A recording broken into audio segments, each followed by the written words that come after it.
Atenção! Começa agora uma teleaula de Biologia do Ensino Médio. Você vai assistir a teleaula de número 27. Bons estudos!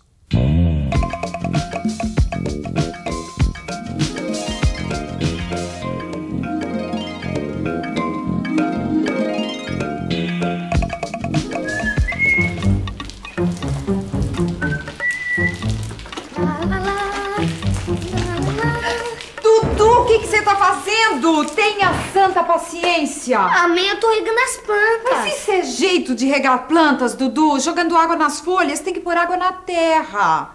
Ué, mas afinal, se a água tem que chegar até as folhas, se eu jogar na terra, como é que ela vai chegar até aqui em cima? Como? Isso é o que nós vamos aprender na nossa teleaula de hoje. Nesta teleaula, você vai saber como a planta absorve água da terra e a leva até suas folhas, mesmo que elas estejam a grandes alturas.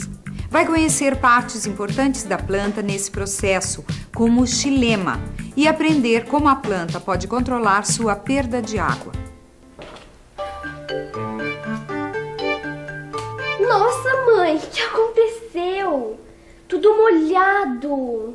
Seu irmão que resolveu regar a planta pelas folhas em vez de pôr água na terra. Você não falou que eu tenho que cuidar das plantas? Falei, Dudu, mas a gente coloca água na terra. A água é absorvida pelas raízes, aí sobe pelo caule e chega nas folhas. Não precisava ter molhado a casa inteira. Vem, Dudu, vem tomar um refrigerante que a mamãe tá nervosa. Mas, Flávia, como é que essa água que a gente coloca na terra sobe até as folhas? Como sobe? Sobe por um conjunto de vasos condutores chamado xilema. É pelo xilema que a mistura de água e sais minerais, que forma a seiva bruta, sobe das raízes até as folhas. A água da terra é absorvida junto com os sais minerais pelas raízes, atravessa o caule e atinge as folhas. Para isso acontecer, a água vai penetrando entre as células da raiz, até o seu centro, que é onde está o xilema.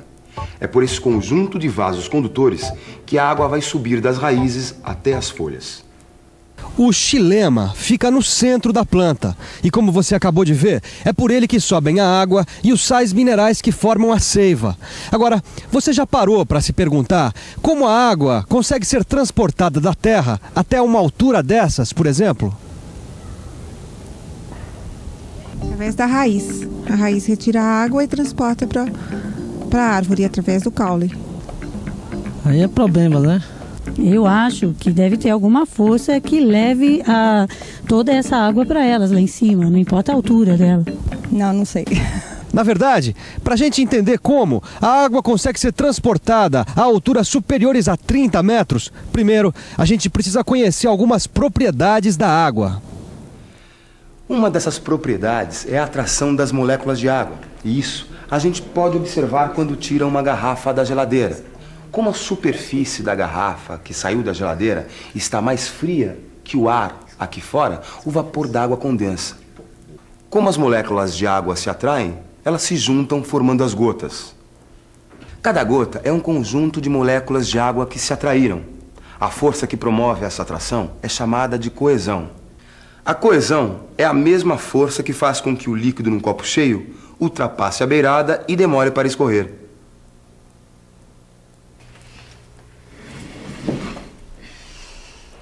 Mas o que a coesão tem a ver com a movimentação da água na planta? Olha só uma coisa que acontece só por causa da coesão. A fileira inteira de água vai se movimentar na mesma direção, a do papel absorvente, porque a coesão impede que as moléculas da ponta se separem das outras e faz com que toda a coluna de água se movimente de uma vez. O mesmo movimento da fileira de água acontece também dentro do xilema das plantas. Quer dizer, por causa da coesão entre as moléculas de água, toda a coluna de água absorvida da terra se movimenta dentro do xilema de uma só vez. Agora, para entender por que a coluna de água absorvida da terra se movimenta na direção para cima, a gente antes precisa entender outra coisa: a movimentação das substâncias dissolvidas na água. Nós já vimos que a seiva é a mistura da água e sais minerais que a planta absorve da terra. A água é um solvente, um líquido que dissolve substâncias como o sal, o açúcar ou o pó de refresco.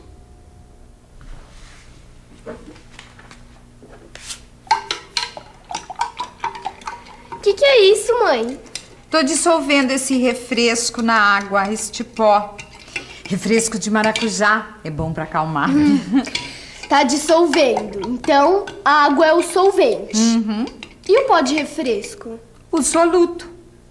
Soluto é qualquer substância que, quando misturada em líquidos, se dissolve. Como, por exemplo, o pó de refresco. Quanto maior a quantidade de soluto, maior a concentração. Por exemplo, se eu coloco uma colher de refresco em pó numa certa quantidade de água e 2 colheres de refresco na mesma quantidade de água, esta vai ser mais concentrada. O solvente tende a deslocar-se da onde está mais concentrado para onde esteja em menor concentração. Em outras palavras, tende ao equilíbrio.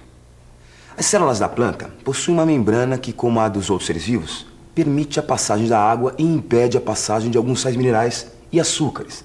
É como este saquinho de celofane. Se for colocado dentro de um copo de água, ele vai impedir a saída do açúcar e permitir a entrada da água. O solvente, no caso a água, ela se movimenta para dentro do saquinho, para igualar a concentração do soluto. Esse processo é chamado de osmose. A osmose e a coesão explicam o transporte da seiva bruta da raiz até as folhas. O que provoca esse transporte é a transpiração da planta. Você se lembra como a gente viu que as plantas perdem água pelas folhas através da evapotranspiração? Quando a planta transpira, as células das folhas perdem água e ficam muito concentradas de glicose. O processo de osmose reequilibra a concentração. A água sai do xilema para as folhas, fazendo toda a coluna da seiva bruta subir, devido à coesão entre as moléculas de água. Como a coluna sobe, as raízes absorvem mais água do solo. A transpiração, a osmose e a coesão é o que explica como a água pode ser transportada na planta a alturas como essa. E para quem gosta de flores, uma dica: entender como a coluna de água se movimenta dentro do xilema ajuda a conservá-las mais tempo. Sabia?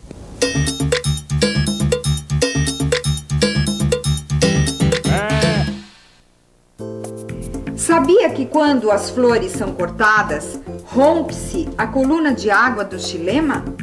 E, portanto, rompe-se a coesão entre as moléculas devido à entrada de ar. Mesmo que essas flores sejam colocadas num jarro com água, elas murcharão por causa das bolhas de ar que interrompem a coluna de água e impedem que a água suba. Para as flores durarem mais, devemos dar outro corte no cabinho dentro da água. Assim, a água presente no xilema entra em contato com a água do jarro, restabelecendo a coesão entre as moléculas e formando uma nova coluna de água. Ô mãe, o Dudu queria regar a horta lá no quintal bem agora que o sol tá pino. Eu falei que não podia, que faz mal pras plantas. Ô mãe, eu tô suando de calor, a plantinha também deve estar suando de calor. E será que faz mal regar a planta só por causa do sol a pino? Mal não faz, filho, mas é um desperdício. Não entendi, mãe. Eu vou explicar pra vocês. Eu vou aproveitar esses 2 balões aqui que eu encontrei, né, seu Dudu, jogados na cozinha. E vamos colar neles um pedaço de fita adesiva. Enquanto isso, a gente vê como a planta consegue controlar a transpiração, isto é, a evapotranspiração. A planta pode controlar a evapotranspiração através de conjuntos de células especiais da epiderme da folha, chamados estômatos. Os estômatos são formados por duas células que podem se aproximar ou se afastar, deixando um espaço entre elas, chamado ostíolo. É pelo ostíolo que passam os gases necessários para a fotossíntese e a respiração da planta. Mas quando ele está aberto, a evapotranspiração aumenta muito, porque é por ele que a planta perde água. Regulando a abertura dos estômatos, a planta poderá promover ou evitar a perda de água. Agora imaginem que os estômatos funcionam como esses dois balões aqui. Vamos supor que cada balão é uma das células que formam o estômato e que possuem uma parede rígida, que são essa fita adesiva aqui. Quando as células estão cheias de água, esta parte rígida não se distende, o que cria um espaço entre elas, o ostíolo. Aí dizemos que o estômato está aberto. Quando as células perdem água, o ostíolo não existe. Aí dizemos que o estômato está fechado. Ah, então o estômato abre ou fecha dependendo da quantidade de água na célula. Isso mesmo, Flávia. E existem vários fatores que determinam a quantidade de água nessas células e, portanto, a abertura dos estômatos. Um dos fatores que determina a quantidade de água e a abertura dos estômatos é a luz.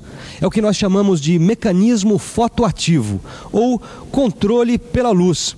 Você sabe que quando recebe luz, a planta realiza fotossíntese e produz glicose, o que faz com que a concentração no estômato fique maior do que a concentração nas células vizinhas. E aí, você já sabe, por osmose, as células vizinhas passam água para o estômato cheio de glicose. Aí o estômato fica cheio de água e abre. E se não tiver luz? Se não tiver luz, a glicose é transformada em amido que não se dissolve na água e, portanto, não ocorre a osmose. Então, de noite, os estômatos ficam fechados. E abertos se tiver luz. Então, estômato fechado e estômato aberto. Fechado, aberto. Fechado, aberto. Fechado, aberto. Fechado, aberto. Fechado, aberto. Fechado, Peraí, aberto. Dudu. Fechado. Estômato aberto e estômato fechado. Depende só da luz? Não. Existe também o que chamamos de controle pela água, ou mecanismo hidroativo. Porque existem situações em que, mesmo na presença da luz, a planta vai fechar o estômato, para impedir a perda de água. Quando a temperatura está muito alta e o ar muito seco, por exemplo. quando a temperatura está muito alta e o ar seco, a planta transpira mais. Quer dizer, ela perde mais água do que é capaz de absorver. Perdendo água, as células murcham e fecham o estômago. Assim, mesmo que o sol esteja a pino, que haja muita luz, se você regar a planta nessa hora, as raízes não vão absorver toda a água e a água pode simplesmente se evaporar da terra. Portanto, Dudu, se você regar a horta com o sol a pino, pode ser que ela esteja com os estômatos fechados e não vai aproveitar a água. Por isso, vai guardar este regador. Ah, eu quero ver de novo. Então vamos revisar. E atenção, se liga aí que é a hora da revisão. Na teleaula de hoje, você aprendeu que a água absorvida da terra chega a todas as partes da planta, através de um conjunto de vasos condutores chamado xilema. Viu que a coesão das moléculas de água e a osmose são processos que explicam por que isso acontece. E aprendeu que os conjuntos de células da planta, chamados estômatos, são os responsáveis pela abertura que permite a perda de água. Eu vou deixar tudo pronto para regar amanhã bem cedinho. Isso, vamos ver se você acerta dessa vez. Até a próxima. Tchau. Tchau.